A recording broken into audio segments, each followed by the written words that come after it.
propose aux étudiants, généralement pour faire vite, c'est 3 jours par chapitre. Hein. Au niveau de la version 6, il y avait 11 chapitres et c'est 3 jours par chapitre. Donc, par semaine, on fait 2 chapitres. Et comme ça, on arrive à condenser un peu, un condensé. Maintenant, vous avez 17 modules et vous avez des groupements. Donc, des groupements. Si vous pouvez tenir cette cadence, faites-moi signe. Dites-moi que vous pouvez faire par donc un chapitre chaque 3 jours. Qu'est-ce que vous faites au niveau des 3 chapitres? Lire le cours, faire les quiz et faire l'examen final de ce chapitre. Chaque 3 jours, vous faites un chapitre comme ça. Donc, ce qui va nous permettre de terminer ce CNA1 au bout de, on va dire, au bout de 2 mois maximum. Ce qui nous laisse le temps d'entamer ces CNA2 de la même manière. Si vous pouvez tenir cette cadence, faites-moi signe. Dites-moi, c'est cette cadence qu'on va tenir et va respecter. Si c'est un peu accéléré, donc pour ceux qui c'est accéléré, ils n'arrivent pas à faire avec la charge qu'ils ont, etc., généralement, on va opter pour ce qu'on est en train de faire maintenant. Donc, on va essayer en moyenne un chapitre ou bien un groupement de chapitres par semaine. Chaque semaine, on essaye d'achever un chapitre avec tout ce qu'il a. Donc, ce qui va prendre beaucoup plus de temps pour terminer CCNA1. Est-ce que ça va nous laisser le temps d'entamer CCNA2? CCNA2, c'est le vif de ce que vous allez faire au niveau réseau, c'est-à-dire le routage et la commutation. Donc, l'objet du CCNA2, routage et commutation. Et, bon, je vais vous présenter peut-être ça par la suite, mais pour le moment, donc, concentrons sur CCNA1. Donc, si vous pouvez faire donc les choses dans cette cadence, faites-moi signe et puis je vais vous envoyer une planification sur 3 jours ou donc on garde par semaine. Hein. Donc, comme ça, chaque semaine, je vous active les chapitres que vous devez les faire et vous les faites. Et on avance comme ça. Voilà, c'est à vous c'est vraiment, ça dépend de vous, hein, de votre volonté à avancer. Mais malheureusement, et ça c'est toujours problématique, il y a tout le monde s'engage, mais par la suite, je ne retrouve à la fin que 2 ou 3 personnes qui arrivent à tenir la cadence et tout le monde lâche en cours de route. Voilà la situation et le retour d'expérience que je vous donne à propos de ça. Mais dans tous les cas, que ce soit CCNA1, CCNA2, CCNA3, CCNA4, la porte est toujours ouverte. Vous êtes en première année, vous. Vous êtes en première année, vous. Hein? Vous êtes première année, ingénieur? Oui. Oui. Donc, là, vous êtes au début. Donc, vous avez suffisamment le temps pour terminer toutes ces certifications. Et peut-être d'autres certifications au niveau sécurité, au niveau autre chose. Vous avez suffisamment le temps.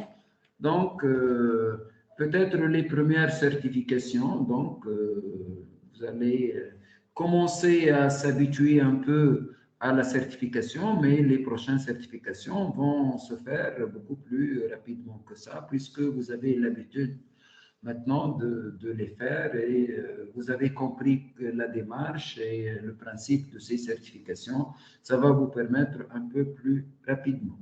Voilà. Donc voilà pour répondre à cet aspect de certification. C'est bon, allez-y. Je vais aller maintenant directement vers Packet Tracer. Et c'est le module 2. Donc, normalement, ça c'est votre cours. Et allez-y, je vais lancer le cours et je vous montre. Donc, configuration, le chapitre 2, c'est celui-là. Configuration de base. Le partage, monsieur. Ah, j'ai pas fait le partage depuis tout à l'heure. Ah, d'accord. D'accord, d'accord. ما يمين بارتاج l'écran, monsieur. Oui, c'est bon. Bon. J'ai remis le partage. Allez-y, je reviens vers le cours. Donc, le premier chapitre, donc ça c'est. Le second, c'est celui-là. Donc, on a commencé un peu la semaine dernière, cette première, avec la présentation. Celui-là se base principalement sur Packet Tracer. Donc, Packet Tracer pour comprendre les OS. On ne peut pas configurer son système d'exploitation, etc. La semaine dernière, on a parlé un peu de l'EOS, du système d'exploitation, l'EOS, l'Internet Working Operating System. Mais vous avez le détail, vous avez 2.0 présentation, 2.1 accès à Cisco EOS, navigation EOS, structure des commandes, configuration de base des périphériques, enregistrement des configurations, port et adresse, configuration de l'adressage IP, vérification de la connectivité, etc. Module pratique et questionnaire. Ça se termine, chaque module se termine par un questionnaire comme celui-là, pour lequel vous devez répondre. Et puis, une fois que vous avez terminé ça, vous pouvez passer au troisième. Le troisième, je vous ai parlé des modèles, les règles, les protocoles. Qu'est-ce qu'un protocole? C'est important de comprendre qu'est-ce qu'un protocole. C'est déjà pas mal. Si vous comprenez qu'est-ce qu'un... Les suites de protocoles, les organismes de normalisation, les modèles de normalisation. Et ça, si vous comprenez bien ce chapitre-là, vous allez avoir une aisance donc, dans l'explication de tout ce qui est concept réseau. Ça va vous, si vous arrivez à comprendre et maîtriser tous les aspects qui sont présents dans ce troisième chapitre. Le quatrième chapitre, ça va être le développement de ce cadre-là. Ici, on vous présente le cadre, on vous présente le contexte, on vous présente comment les choses se font au niveau des réseaux. Et ça, c'est les technologies d'aujourd'hui, c'est Internet, c'est ce qu'on utilise tous les jours. Et puis, on commence par vous présenter le détail de chaque aspect. La couche physique, les systèmes, donc système numérique, ça c'est la couche liaison données. Donc, c'est toujours Ethernet, c'est un protocole de la couche liaison données, la couche réseau. Résolution d'adresse, c'est toujours le protocole de la couche réseau, configuration des paramètres de base d'un routeur, l'adressage et tout ça, les CMP, c'est toujours la couche réseau, et puis la couche transport, et puis la couche application, et ainsi de suite. Donc, tout ce qui suit le réseau, si vous comprenez ça, vous comprenez tout. Hein. Si vous comprenez le troisième chapitre, vous comprenez, vous arrivez à maîtriser clairement les choses. La communication se fait ainsi. On va essayer de l'expliquer petit à petit et de le comprendre petit à petit. On passe peut-être un peu plus de temps dans ces trois premiers chapitres pour par la suite aller plus vite. Si on comprend là où on est, qu'est-ce qu'on est en train de faire et pourquoi on est en train de le faire, ça nous facilite énormément la chose. Bien, je reviens vers le chapitre 2, donc le module 2, si vous voulez, pour développer toutes ces considérations-là. Mais je ne vais pas les lire à partir de ce cours, je vais les faire directement sur Packet Tracer. Mais pour vous, vous devez lire votre cours, hein, ça va vous permettre d'avoir des choses beaucoup plus structurées. D'accord? Bien. Allez-y. Commençons par comprendre un peu l'EOS. Là, la dernière fois, je vous ai parlé de tout ça, de l'interface et de ce que contient Packet Tracer, etc. L'EOS, c'est le système d'exploitation qui est dans les équipements. Dans les équipements, et dans les équipements, la dernière fois, on a vu le groupe d'équipements, les network devices, et on a vu qu'il y a les routeurs, il y a les switches, il y a les hubs, il y a les équipements sans fil, il y a les firewalls, la sécurité, il y a les one emulation, donc les clouds finalement. Allez-y, je vais prendre n'importe quoi, hein. Donc que ce soit, je peux utiliser maintenant, que ce soit j'utilise un switch ou un routeur, c'est la même chose, c'est le même système d'exploitation qui est intégré dans ce switch ou bien dans ce routeur. Donc, on parle du même produit. C'est le même système d'exploitation et ça fonctionne de la même manière. Mais ce qui change entre les deux, c'est au niveau fonctionnalité du système d'exploitation, c'est tout. Hein. Les fonctionnalités qui sont prises par... Les fonctionnalités qui sont prises par le routeur. Vous avez le partage, hein? Vous êtes en train de suivre? Oui, monsieur. D'accord, ok. Oui, Bien, les fonctionnalités d'un routeur ne sont pas les fonctionnalités d'un switch. Il y a donc mais au niveau fonctionnement, c'est le même système d'exploitation. Allez-y, qu'on va découvrir ensemble maintenant. Donc, la dernière fois, je vous ai présenté hein, donc, ces aspects-là, les modules, comment ajouter des modules. Par exemple, ici, un routeur, j'ajoute les modules, le WIC de T, par exemple, des modules, des interfaces, etc. Je vous ai parlé de tout ça la dernière fois. Je ne vais pas reprendre ce qu'on a fait la dernière fois. Maintenant, je vais aller directement vers ce qu'on appelle CLI. Et je vous ai parlé de ce système. CLI, c'est le Command Line Interface. C'est la ligne, c'est l'interface ligne de commande. Bien. Et je vais vous donner comment ça se fait le démarrage et les modes de fonctionnement. Donc, je vais mettre la tablette pour vous montrer un peu tout ça.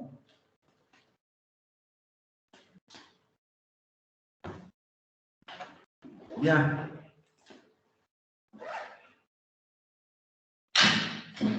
Donc, un routeur, par exemple, finalement, c'est un PC. Un routeur, c'est un PC. C'est un PC, tout simplement. Et le démarrage d'un routeur est similaire au démarrage d'un PC. Lorsque votre PC démarre, votre PC il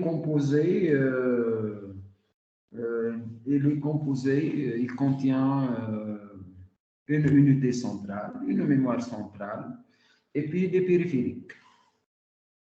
Et parmi les périphériques, il y a le disque dur, il y a des mémoires, entre autres le disque dur et tout ça. Bien.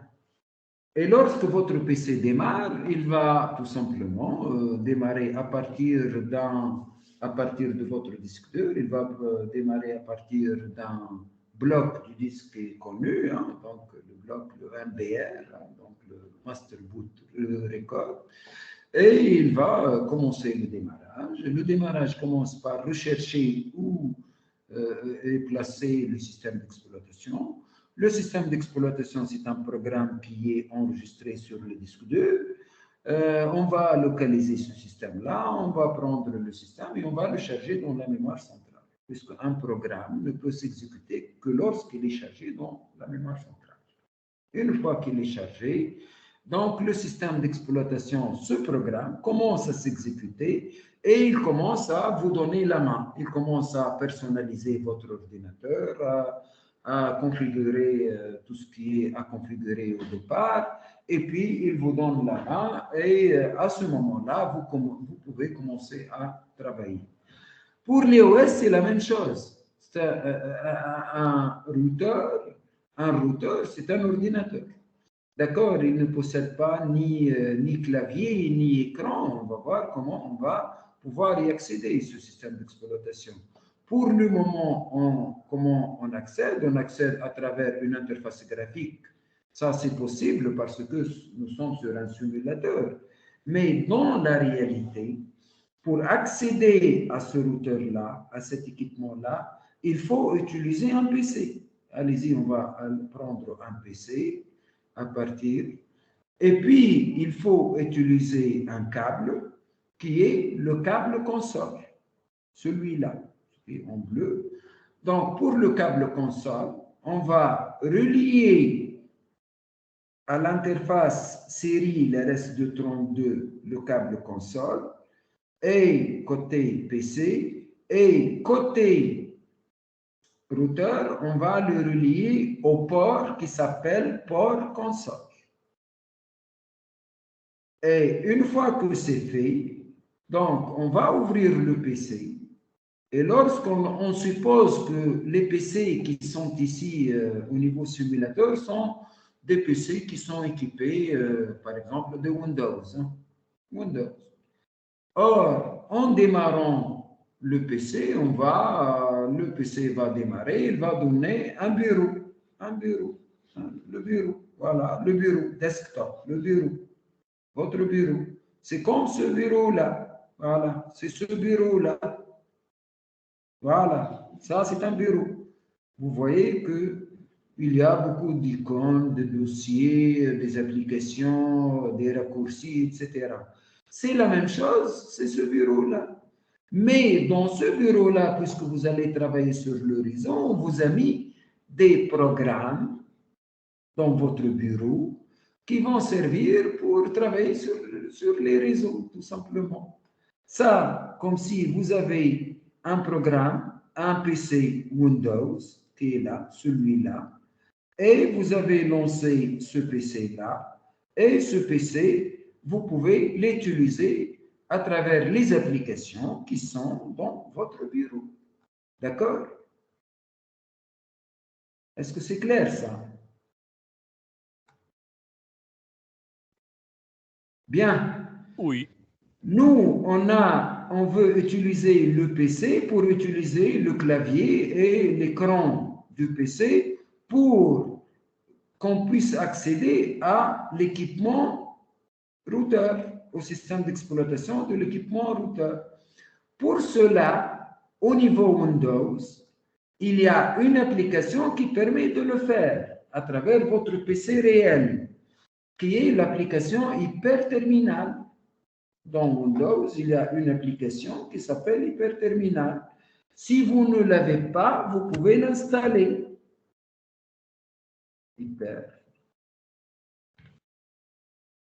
Hyperterminal, donc Hyperterminal ou terminal. Hyperterminal, ça n'existe pas. Donc, je ne l'ai pas fait. Au niveau Windows 10, ils l'ont enlevé, mais vous pouvez le retrouver directement. Donc, vous pouvez faire ça. Hein. Donc, allez vers directement Google et vous faites download Hyperterminal. Hyper. Là, je Hyperterminal.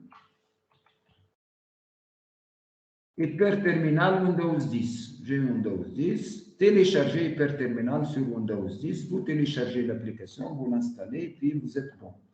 Donc, au niveau Packet Tracer, on vous a donné cette application, mais on l'appelle ici Terminal, tout simplement, qui travaille sur Bien sûr, puisqu'on a placé le câble console sur le port série, il nous donne, lorsque vous lancez l'hyperterminal, il vous donne de configurer le port série. Donc, on va laisser la configuration par défaut. Vous dites OK.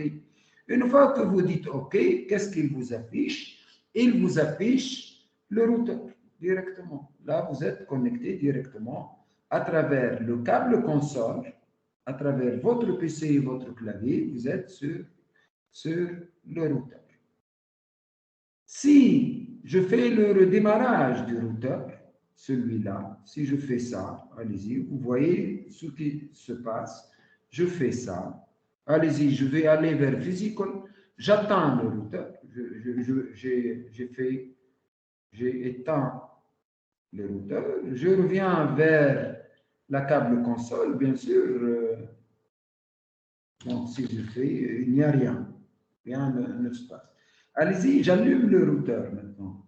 J'allume le routeur, vous voyez au niveau câble, tout ce qui se passe au niveau routeur, il va me l'afficher ici. Hein. Là, je suis positionné sur le système d'exploitation sur le routeur. Là, il redémarre et il me pose la question suivante. Would you like to enter the initial configuration dialog? Yes or no? Dans ce cas-là, donc, au niveau démarrage, donc allez-y, j'ai commencé par le routeur, je garde le routeur en tant qu'exemple. Donc,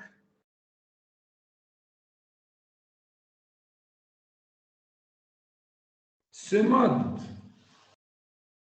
donc je prends, donc ça démarre, démarrage. Le routeur démarre, dans notre cas ici, il y aura deux situations. Dans le cas où il me donne would you like, cette question-là, would you like to enter the initial setup? S'il me demande ça, ce mode-là, on l'appelle le mode setup. Pourquoi il m'a demandé ça? Il me demande setup, c'est-à-dire faire la configuration initial, la configuration initiale. Initial configuration. Donc, il ne trouve pas une configuration initiale au niveau de ce routeur qu'on vient de démarrer. C'est pourquoi il ne trouve pas une configuration initiale pour la charger. Il démarre, il cherche s'il y a une configuration, il ne trouve pas, il me donne ça. Ce mode-là, on l'appelle le mode setup. Là, vous êtes en mode setup. Donc, lorsque le routeur démarre il n'y a pas de configuration initiale.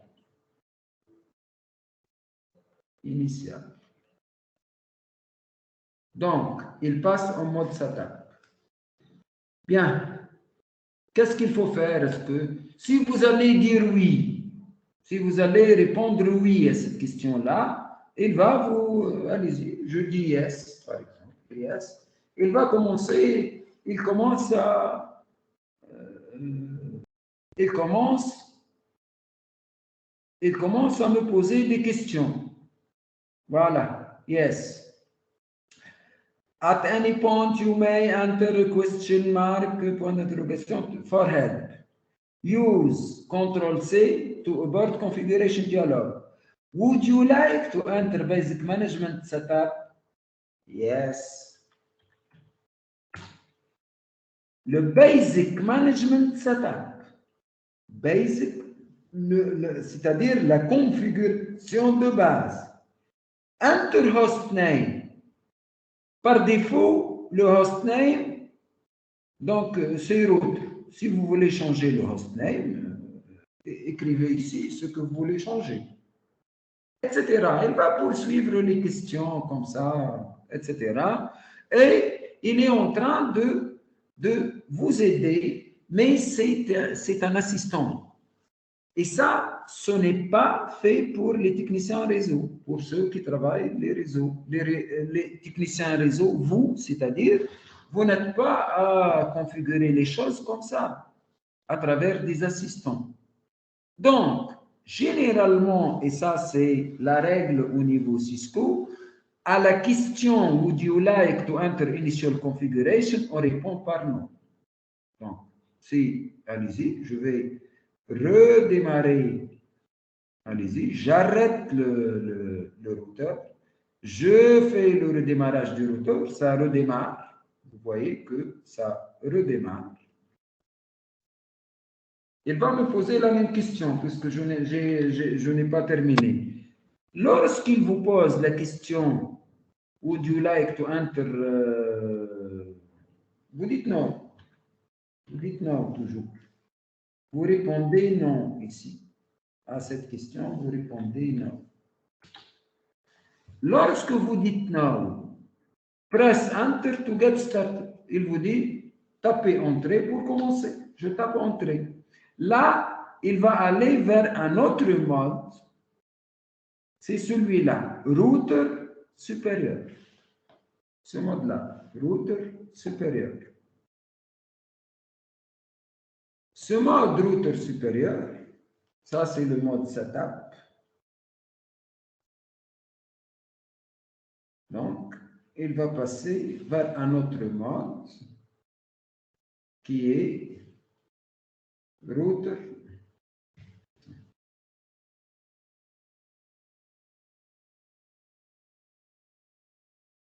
Et vous pouvez noter routeur. Ce mode-là, on l'appelle le mode utilisateur ou mode user utilisateur.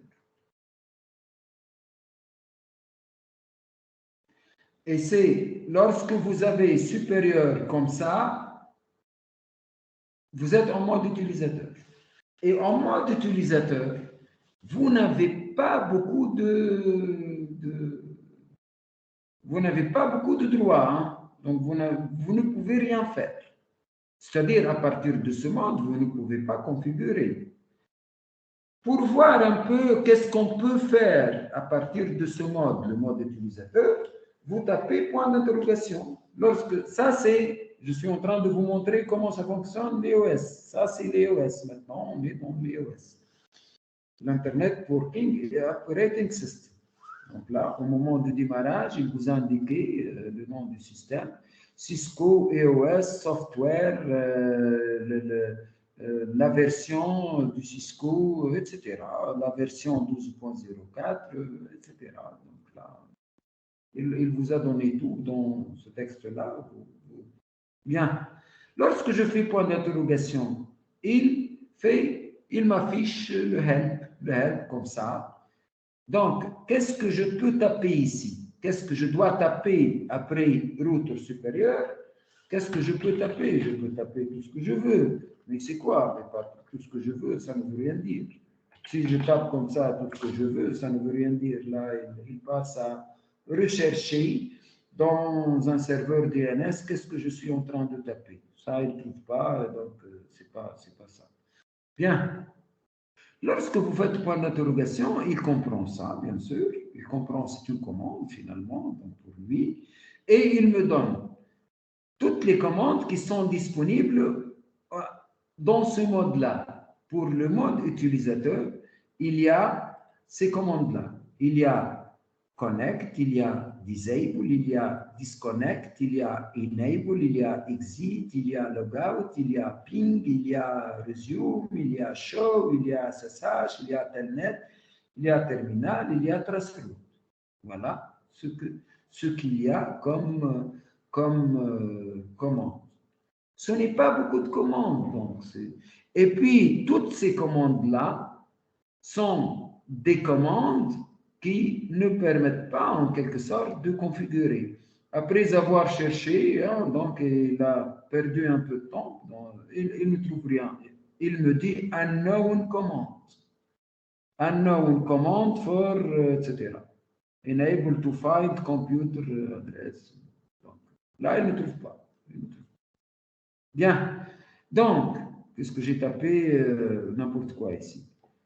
Donc là, c'est le mode setup. Et à partir de ce mode-là, vous n'avez pas beaucoup de privilèges. C'est-à-dire, vous ne pouvez pas agir sur la configuration ou introduire une configuration au niveau du routeur à partir de ce mode-là. D'accord? Bien. Pour aller dans le mode qu'il faut, vous devez lire, bien sûr. Il faut utiliser l'une de ces commandes au niveau mode utilisateur pour passer à un mode qui va vous permettre de configurer et d'avoir les privilèges et tous les privilèges. Ce mode-là, c'est Turn on Privileged Command. Voilà, c'est Enable. Donc, vous écrivez ici la commande Enable. Et puis, vous allez passer à un autre mode de fonctionnement.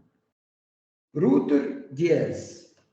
Router dièse. Donc, à partir de là, vous passez à un router. C'est toujours router. Mais cette fois-ci, dièse. Si vous avez le dièse ici, vous-même, vous êtes en mode privilégié.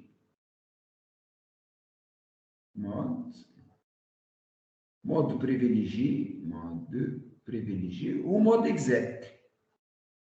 Ou mode exec qu'on appelle ici. Hein. Donc, c'est le mode privilégié. C'est là où vous avez tous les privilèges. Mode qu'on appelle mode exec, exit from the exec ou mode exec, logout. Ça permet de quitter.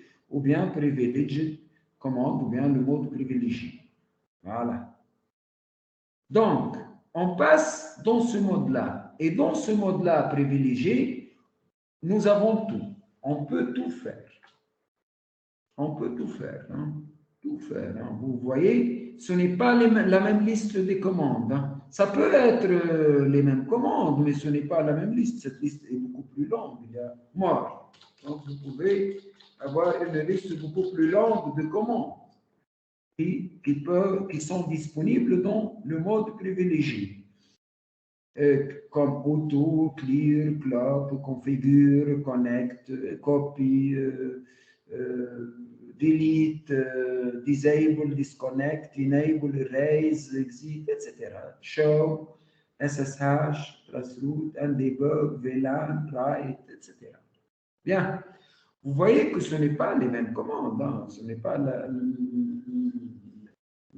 même groupe de commandes. Chaque commande n'a l'effet que dans le mode où elle existe. Donc,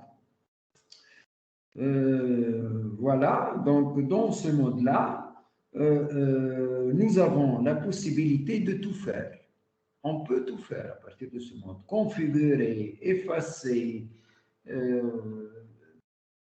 on peut tout faire. Si vous avez ce dièse-là, ça y est, vous êtes en mode privilégié et puis vous pouvez tout faire. Vous allez comprendre que dans ce mode-là, on peut faire plein de choses. Allez-y, on va voir ce qu'on peut faire. Hein. On va découvrir petit à petit ce qu'on peut faire. On va parcourir. Il y a la commande dire. Hein. La commande dire. Vous connaissez un peu, sous Windows, ça existe, la commande dire. Donc, dire. Si je fais dire, allez-y, je fais dire. Hein, dire. Si je fais dire tout court, qu'est-ce qu'il me présente? Il me donne le contenu de son stockage externe, de son disque dur, si vous voulez. On l'appelle flash. Flash, deux points. Voilà le contenu de son disque, si vous voulez, du disque qui existe au niveau. On a dit qu'un routeur, c'est un PC. Donc, au niveau flash, nous avons, voilà, trois fichiers. Voilà, trois fichiers qui est ça, si vous avez bien noté, au niveau démarrage, c'est le système d'exploitation. Un autre fichier XML, un autre fichier XML, et puis il vous donne l'espace qui reste dans le flash. Il n'y a pas seulement flash. il y a d'autres unités qu'on peut voir au niveau routeur à partir de ce mode. Il y a quelque chose qui s'appelle NVRAM. Vous connaissez la RAM? La RAM, c'est quoi la RAM? Mémoire vive. C'est la mémoire centrale. D'accord? Ok. Oui, mais la mémoire centrale, quelles sont ses caractéristiques?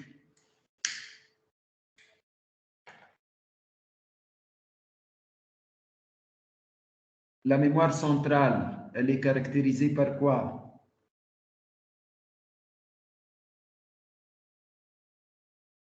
La mémoire centrale est une mémoire mémoire... vive et mémoire morte ولا هو؟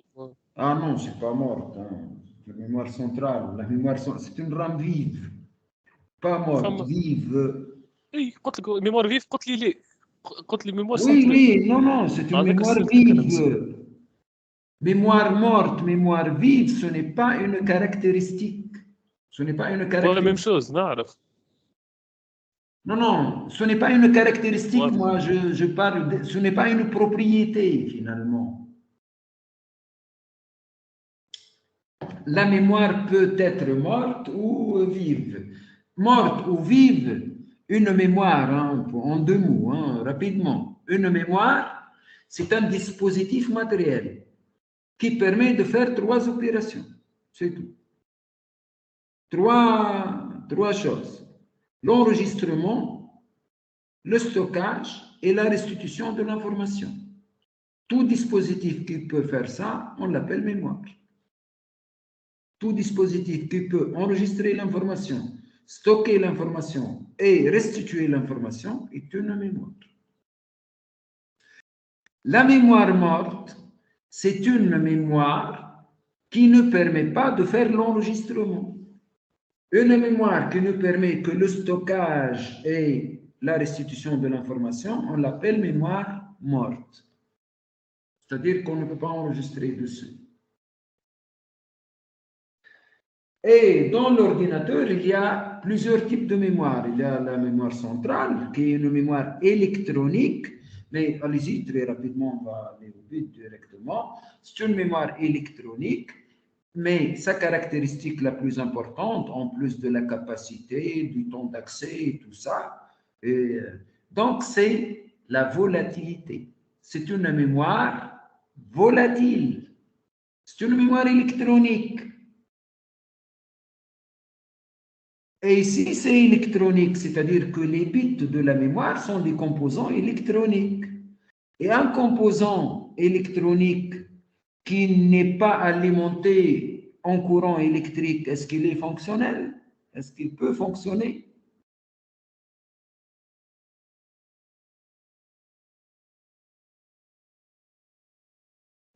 Allô, je pose la question là. Répétez, monsieur, la question. N'importe quelle mémoire centrale, c'est une mémoire électronique. Il y a plusieurs technologies de mémoire. Il y a la mémoire électronique, mémoire optique, mémoire comme les disques magnétiques, mémoire papier. Il y a plusieurs types de mémoire d'après la définition que je vous ai donnée. Donc, la mémoire électronique, une mémoire informatique, c'est un dispositif matériel qui ne contient que des bits. La mémoire ne contient que des zéros. L'ordinateur, à la base, ne fonctionne qu'à la base de 0 et de 1, c'est tout. Ce n'est pas autre chose. Il y a deux symboles, c'est tout. Donc, il y a des bits stables, il y a des bits, c'est tout. Des 0 et des 1. Donc, la mémoire, si elle est électronique, elle est composée de composants électroniques. Les composants électroniques, comme leur nom l'indique, c'est électronique. Il faut une alimentation électrique. Vous avez votre télévision. Si vous ne branchez pas votre télévision au secteur, au courant, est-ce que ça fonctionne? Sans courant électrique, est-ce que ça fonctionne, Non. Ça ne fonctionne pas, c'est clair. Donc, c'est la mémoire centrale de l'ordinateur, de n'importe quel ordinateur, est une mémoire électronique, c'est-à-dire que c'est une mémoire volatile. Volatile, c'est-à-dire, ça veut dire quoi? C'est-à-dire que lorsque vous coupez l'alimentation électrique, son contenu sera perdu.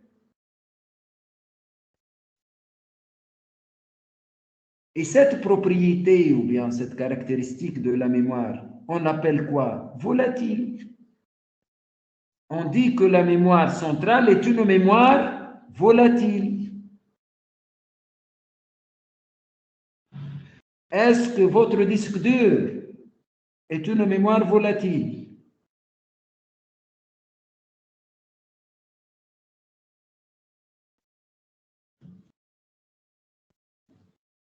Allez-y, faites vite s'il vous plaît, répondez. Non. Non, bien sûr, puisque le disque dur, c'est la technologie, c'est une technologie, on va dire, magnétique, si vous voulez. Il se base sur magnétique. Donc, ce n'est pas une technologie électronique. Donc, et lorsque vous coupez l'alimentation électrique, l'information ne se perd pas, elle est toujours là. Votre CD, votre flash, votre je ne sais pas quoi, donc tout ça, c'est des mémoires permanentes. C'est-à-dire qu'ils gardent l'information même s'ils ne sont pas alimentés par un courant électrique. D'accord? La mémoire centrale, non. La mémoire centrale, c'est une mémoire volatile, mais présente un avantage important. La mémoire, en fonction de sa technologie, possède une autre caractéristique qui est importante, qui est le temps d'accès. Pour accéder à une information au niveau disque dur, on met l'ordre de grandeur, c'est le milliseconde. Pour accéder à une information au niveau de la mémoire centrale, donc l'ordre de grandeur, c'est le nanoseconde. Donc, entre 10-3, le milliseconde, et le nano, le 10-9, il y a 10 exposant 6 comme facteur. C'est-à-dire que la mémoire, on va dire, électronique est 1 million de fois plus rapide au niveau des accès qu'une mémoire externe, qu'un disque dur. La mémoire centrale est 1 million de fois plus rapide au niveau des accès que le disque dur, c'est clair. Donc, l'avantage de la mémoire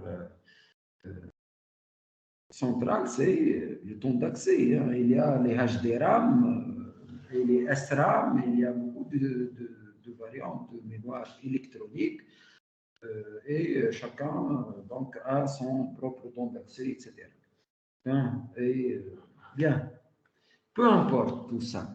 Il y a une mémoire au niveau des équipements réseau, que ce soit au niveau des switches, ou bien au niveau des routeurs, ou bien des firewalls, ou bien vous allez les retrouver partout au niveau des équipements intermédiaires, les équipements réseau intermédiaires. On a fait en sorte d'avoir une mémoire qui est de technologie électronique, comme la RAM, mais qui n'est pas volatile, qu'on appelle un VRAM. Là, un V. Pour un V, pour dire non volatile RAM. C'est une mémoire RAM, c'est comme la RAM électronique, rapide au niveau de l'accès, mais qui n'est pas volatile. C'est-à-dire que son contenu sera gardé même si on coupe l'alimentation électrique. Si je fais dire un VRAM, vous voyez ici dire un VRAM, il va me donner le contenu de la NVRAM. Là, je suis en train de vous introduire la NVRAM que vous allez retrouver. Cette mémoire, sur les PC, ça n'existe pas. Donc, mais sur les équipements réseau, routeurs, un switch, etc., vous avez la NVRAM. Pourquoi? Parce qu'au niveau réseau, il faut être rapide au niveau des accès. On va pas attendre longtemps pour que, un peu comme nous, hein, nous on attend, c'est pas grave, il est en train de charger. Il est en train de charger, ça n'a pas encore chargé, on attend, c'est pas grave. Mais pour le réseau, il travaille dans l'ordre, c'est-à-dire d'une nanoseconde et du microseconde. Donc là, il faut faire vite. On ne va pas trop attendre pour avoir une information. Donc nous avons la NVRAM qui est très rapide au niveau de l'accès. La non-volatile RAM. Donc vous voyez que dans ce fichier, dans cette unité-là, comme le disque, vous avez le flash, c'est le disque, hein, c'est comme le disque. Vous avez une autre mémoire qui s'appelle externe, hein, toujours, hein, ce n'est pas la RAM, qui ne contient pas de fichier pour le moment, mais on va mettre dedans des choses. Et principalement, on va mettre dedans la configuration initiale qu'on n'a pas encore fait. On va faire la configuration initiale et on va enregistrer la configuration initiale pour que ça démarre vite, pour que ça soit rapide au niveau de l'accès, au niveau de la NVRAM. NVRAM pour RAM non volatile, tout simplement. Donc, c'est la RAM, mais non volatile. Voilà. Bien.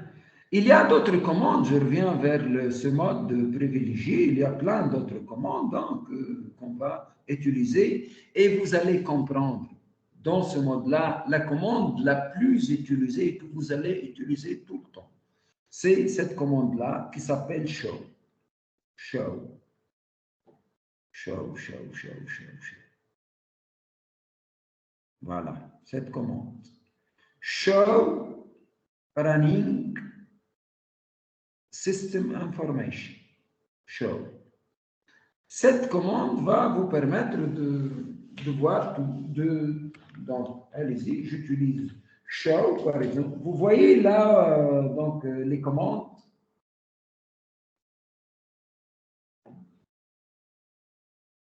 Est-ce que vous arrivez à voir chez vous ce que je suis en train de taper? Oui, monsieur. D'accord. Donc, si je fais show, là, au niveau, je suis en train aussi de vous montrer show. Si vous avez oublié, par exemple, qu'est-ce qu'il faut écrire derrière show, vous écrivez show, mais vous n'arrivez pas à se rappeler qu'est-ce qu'il faut écrire. Tout de suite, vous mettez espace, point d'interrogation. Lui, il va vous dire, il va vous rappeler, après show, vous devez mettre show, point d'interrogation, vous avez mis point d'interrogation, il vous dit, hein, après show, vous pouvez écrire tout ça, hein, AAA, Access List, ARP, CDP, Class Map, Crypto, je ne sais pas quoi, etc., est mort, hein, donc il reste d'autres, etc., etc., etc., tout ça, vous pouvez l'écrire derrière show. Donc, ça vous facilite d'aller ce que vous êtes en train de faire.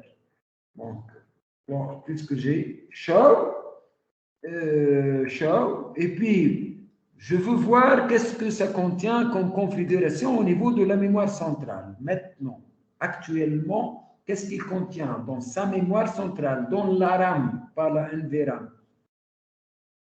Donc, pour faire ça, vous avez show running config. Running, lorsqu'un programme il est en cours d'exécution, on dit il est running. Running, c'est-à-dire il est en cours d'exécution. Running config, la configuration qui est en cours d'être exécutée actuellement. Donc là, il me donne la configuration qui est en cours d'exécution. Je fais running config. Bien, là vous voyez que j'ai écrit run et puis tout simplement il a sauté ici. Non, ça vous pouvez le faire et ça c'est une caractéristique de l'EOS. Vous pouvez écrire tout simplement ça ou bien R tout court, et vous tapez tabulation. Lorsque vous tapez tabulation, il va terminer ça. Mais lorsque je prends par exemple S, show, et je fais S comme ça, S, et je fais tabulation, ça ne passe pas. Pourquoi ça ne passe pas? Parce qu'il y a beaucoup de, après show, il y a beaucoup de commandes qui commencent par S. Donc, si je précise par exemple SE, et puis je fais tabulation, il y a aussi plusieurs qui commencent par SE. Si je fais C, donc voilà, la seule qui commence par, donc ça vous facilite de retrouver aussi les commandes. Si je fais run, maintenant R, running config, j'écris R et puis tabulation, il va terminer. Il ne trouve pas d'ambiguïté, le système, de vous terminer la commande, puisque c'est la seule commande qui commence par R. Donc, il a show running config et je valide. Il me donne le running config. Show running config, building configuration, current configuration. Mais cette configuration, il y a, et puis il me donne des commandes, la version 12, no service, etc. Mais remarquez, bon, vous commencez par ça, on va commencer. Hostname, router. Hostname, router. Router. Router. Est-ce que vous n'avez pas vu ça, router? Et puis la suite, il y a des choses, hein? Running tree, les interfaces, etc., etc., etc. Peu importe, je vais vous expliquer tout ça. Tout ça, c'est par défaut, même si vous n'écrivez rien. Donc, hostname. Router, c'est ça. Voilà. Le hostname, c'est le nom du routeur. Il s'appelle router. Et tous les routeurs, s'ils sont des routeurs qu'on vient de déballer, qu'on vient c'est-à-dire un routeur vierge qu'on n'a pas utilisé qui, pour la première fois, donc dans son système d'exploitation, c'est le nom par défaut, en quelque sorte, qu'il a. Si on veut changer le nom routeur par R1, par exemple, on va l'appeler R1. Donc, si on a dans une topologie plusieurs routeurs R1, R2, R3, R4, on va l'appeler R1. Donc, ça, c'est le premier routeur de la topologie, par exemple. Donc, comment faire pour changer ce nom-là? On ne peut pas le faire à partir de ce mode, du mode privilégié. Il faut passer vers un autre mode de configuration. À partir du mode privilégié, on ne peut pas configurer. On ne peut que voir, faire show, vérifier, vous allez voir. Hein. Ça, c'est le mode privilégié. Effacer, copier, détruire des choses, mais pas configurer. Pour la configuration, il faut passer vers un autre mode qu'on appelle le mode de configuration globale. Et ce mode-là, on va l'atteindre à travers la commande qui est configure terminal.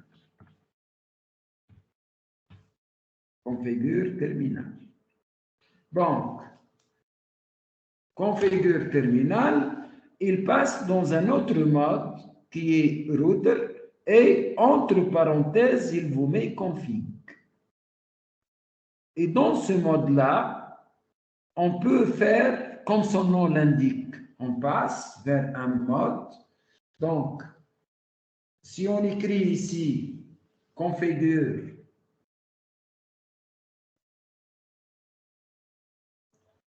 terminal,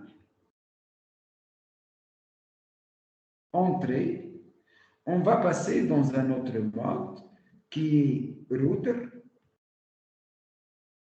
entre parenthèses, config, dièse.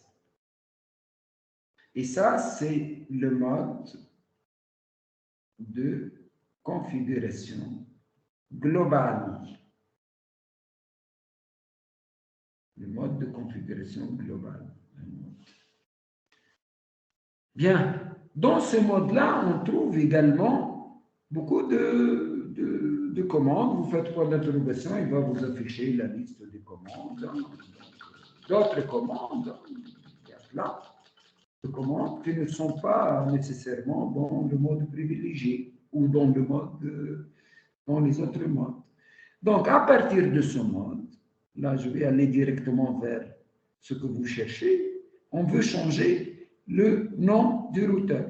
Voilà hostname. Elle est dans le mode de configuration globale. Et à partir de ce moment-là, on peut utiliser cette commande qui est set system names, qui permet de nommer. Donc, et puis, on va écrire hostname. Et puis, on va mettre R1. R1. Voilà. Tout de suite, vous constatez que le nom du routeur, ce n'est plus router, ce qui est par défaut, il s'appelle maintenant R1. Et ça, c'est son nom qui sera utilisé dans le réseau. R1. Voilà. Le nom du routeur, c'est R1. Etc. Donc, cette configuration, ça nous permet, bien sûr, de changer. On a changé au niveau de la configuration. Pour revenir vers le mode privilégié, pour quitter ce mode, à partir, on fait exit. Vous faites exit, vous revenez du mode de configuration globale vers le mode privilégié. Si vous faites show run, vous affichez show running config, vous affichez la configuration. Maintenant, hostname, c'est R1. Vous voyez que c'est hostname, c'est R1, ce n'est plus root. Ça, c'est des choses. Bien. Maintenant, on veut que cette configuration qu'on a fait soit enregistrée dans la NVRAM. Voilà comment vous devez enregistrer votre configuration. Copy. Vous avez une commande qui s'appelle copy. Running config dans un fichier qui s'appelle startup config. Copy running config startup config. Startup config.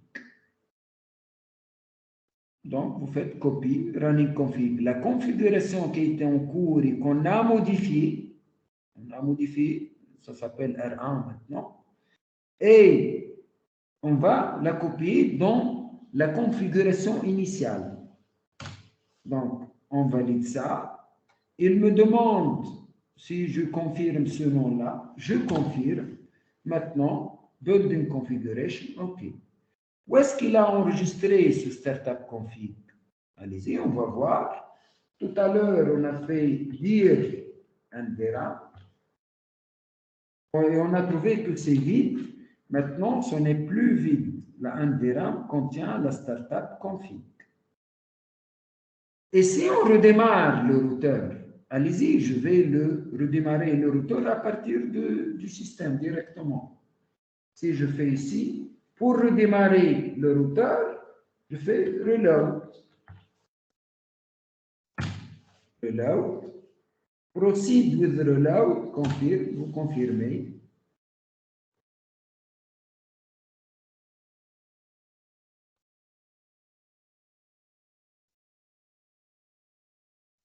Bien. Maintenant, vous voyez, lorsqu'il a démarré, il ne pose plus la question audio like, etc. Donc, il va directement vers le mode privilégié et il applique la configuration. Dans la configuration, qu'est-ce qu'on a fait, nous? On a changé vers R1, il s'appelle R1, puisqu'il a appliqué la configuration qui est dans le startup config. Il démarre le routeur, il trouve qu'il a un fichier startup config et dans sa configuration, le hostname c'est R1, pas router. Donc, il l'applique. Et il revient vers le mode user. À partir de ce mode-là, on va écrire enable pour aller vers le mode privilégié.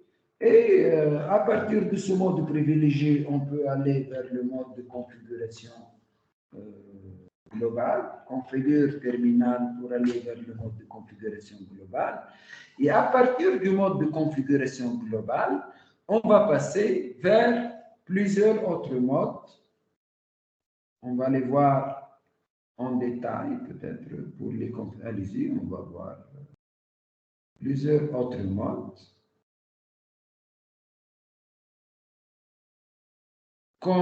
qui sont accessibles à partir du mode de configuration globale. C'est ce qu'on appelle les modes de configuration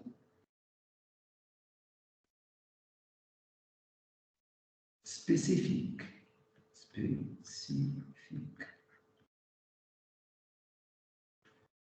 Ça peut être quoi ces modes? C'est-à-dire pour donner une adresse IP à une interface. Ça ne concerne que l'interface, donc il faut entrer au niveau de l'interface. Pour configurer un routage, un aspect du routage, nous sommes sur un routeur, donc il faut aller vers le routage. Pour configurer un serveur, le routeur comme étant un serveur qui concerne un service. DHCP, par exemple, il faut aller vers ce mode de configuration de ce service, etc. Il y a beaucoup de choses ici. Donc, pour configurer la ligne console qu'on a vue pour la protéger, etc., il faut aller vers la ligne console, la ligne console, etc. Il y en a plein, beaucoup. Ça dépend de l'aspect. Quel aspect vous voulez faire? Donc, pour chaque aspect, il y a un mode de configuration spécifique qui contient les commandes spécifiques pour ce mode-là. Pour configurer une interface, ce n'est pas la même chose de configurer le protocole DHCP, par exemple. La configuration de l'interface, c'est des commandes qui concernent la configuration de l'interface, c'est tout.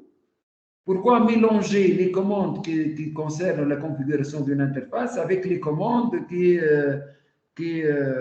permettent de configurer le protocole de routage RIP ou JRP ou SPF non. D'accord? Voilà les modes de fonctionnement. Ce que vous devez comprendre au niveau EOS, c'est ces modes de fonctionnement. Donc, chaque mode de fonctionnement concerne un aspect donné du fonctionnement du système d'exploitation. Voilà pour, je veux dire pour aujourd'hui. Hein, donc, je vais me limiter à ça. Mais vous l'avez, tout ça, vous l'avez dans votre cours. Hein, vous l'avez, vous pouvez le suivre. J'ai essayé de vous expliquer les modes de fonctionnement, comment enregistrer votre configuration dans la NVRAM pour la conserver. Hein. Sinon, la configuration que vous faites au niveau sera perdue. Hein. Si le routeur sera éteint, donc elle sera perdue. Voilà, donc là, si vous enregistrez votre configuration à travers copie, running config, startup config, ça va s'enregistrer dans la NVRAM et ainsi vous gardez votre configuration. Donc, voilà. Donc, tout simplement, je compte sur vous pour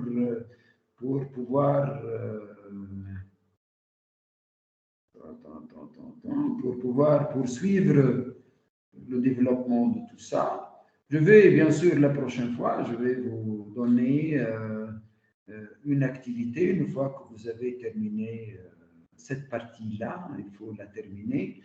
Et vous commencez à prendre en main les commandes et les OS. Je vais vous donner, bien sûr, les activités. Voilà, donc je compte sur vous pour terminer ces 3 premiers chapitres. Et je reviendrai la semaine prochaine pour finaliser ces 3 chapitres et commencer à vous donner. Il faut bien traiter ce cadre-là et ces chapitres-là. Et j'attends de votre part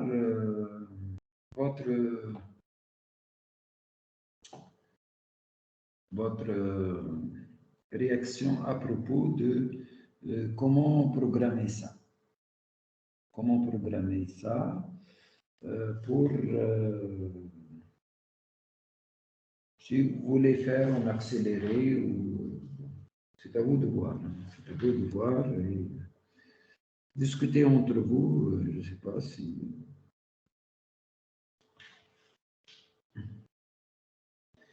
Bien, avant de terminer cette séance, je vous ai retenu un peu, parce qu'on a commencé un peu en retard. Est-ce que vous avez des questions avant de terminer la séance? Non. Non, monsieur. شوف مع les étudiants. Bien, ok. Donc, on va terminer cette séance. Voilà, je compte sur vous pour faire les exercices. Avant de terminer, je vais vous activer devant vous. Est-ce que vous êtes toujours là? Allez-y, je vais vous activer les examens. Je vais vous activer les examens. Attends, donc directement. Voilà.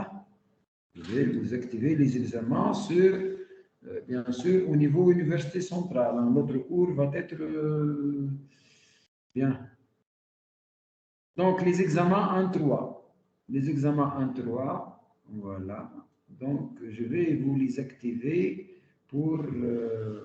voilà, ça dépend de la planification, mais je vais le faire pour... allez-y, pour la... Nous sommes pour la semaine prochaine, allez-y, pour lundi.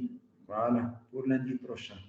Et je vais voir combien de personnes vont faire ces examens-là. Je vous laisse les deux formulaires anglais et français. Les examens, vous pouvez les faire en anglais et en français. Vous pouvez faire autant de tentatives que vous voulez. Ça ne vous limite pas. Voilà. Monsieur, certif normalement français. Pardon? Français normalement. Supposons anglais. Les examens, خاطر عندنا بالفرنسي احنا. vous pouvez le faire en anglais. Oui. Les deux sont comme l'examen, comme ces examens-là.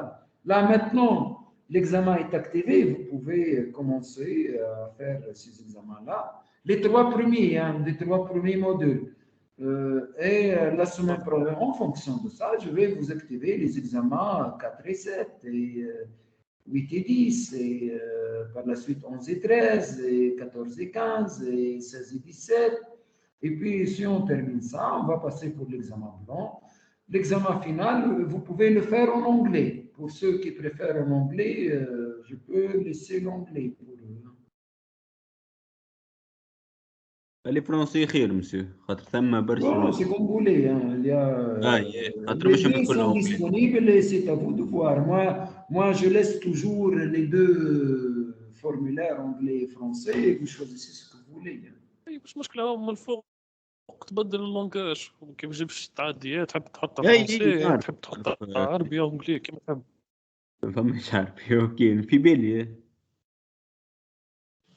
Bien.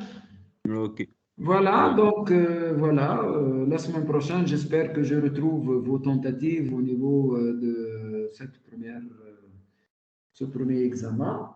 Et à partir de là, donc je finalise et la prochaine fois, je vais vous montrer sur Paquet Tracer ce qu'on appelle les activités, les PKA. Les PKA, comment je vous remets les activités, et puisque les activités sont automatiquement notées. C'est noté d'une manière automatisée. Voilà. Donc, là, vous allez faire les activités. Vous connaissez votre note et vous allez me le renvoyer. Et c'est cette note-là qui va être comptabilisée. Une autre question, je termine avec, que j'ai eue de la part de, je ne sais pas, vous avez, lorsque tout ce que vous faites ici, vous avez un carnet de notes. tout est enregistré ici. Hein. Allez-y, je vous montre, puisque vous m'avez posé la question. Comment vous allez connaître, non, tout ce que vous faites sur la plateforme, que ce soit au niveau, voilà, donc ça c'est vos carnets de notes, tous les participants, vous êtes 46, et puis si je parcours tout ça, avec tous vos notes, et vos notes sont allez-y, bon, là, je n'aurai pas le curseur en bas, c'est tout ça, hein. Allez-y, hein, c'est tout ça. Parce que vous ne voyez pas, mais puisque personne n'a rien fait, hein. Tous les modules, je n'arrive pas à faire dérouler. Et tout ça, je le récupère dans un format Excel et bien structuré. Hein. Donc là, vous voyez, il y a combien de colonnes. Allez-y, je vous montre vers la fin. Vous avez course total, examen de test système, module 16-17. Je ne sais pas comment parcourir ici. Bon, c'est pas grave. Etc. Il y a tout, il y a tout. Donc, tout ce que vous mettez, tout ce que vous faites est imputé au niveau de ce carnet de notes. D'accord? Et sur cette base-là que je donne la note à la fin, hein. Que ce soit pour les travaux pratiques, que ce soit pour le DS, vous aurez un DS en cours de route. Généralement, pour les gens de deuxième année, ils font CCNA 3 et 4 et certification professionnelle. Je comptabilise l'examen blanc comme étant DS. Bon. Pour vous, ça peut être ça. Hein. L'examen blanc, c'est votre DS. Et votre examen, ça va être peut-être l'examen final. D'accord? On va voir. Ça dépend aussi de votre administration. Qu'est-ce qu'ils décident à propos de ça. Mais généralement, eux, ils préfèrent, puisque vous avez des professionnels avec vous, ils préfèrent que l'examen soit écrit, etc. Mais ça va être écrit, mais c'est des QCM dans la même forme que la certification.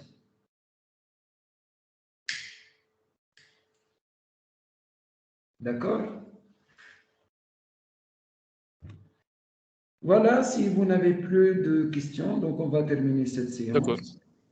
Donc j'arrête le partage. Vous arrêtez l'enregistrement.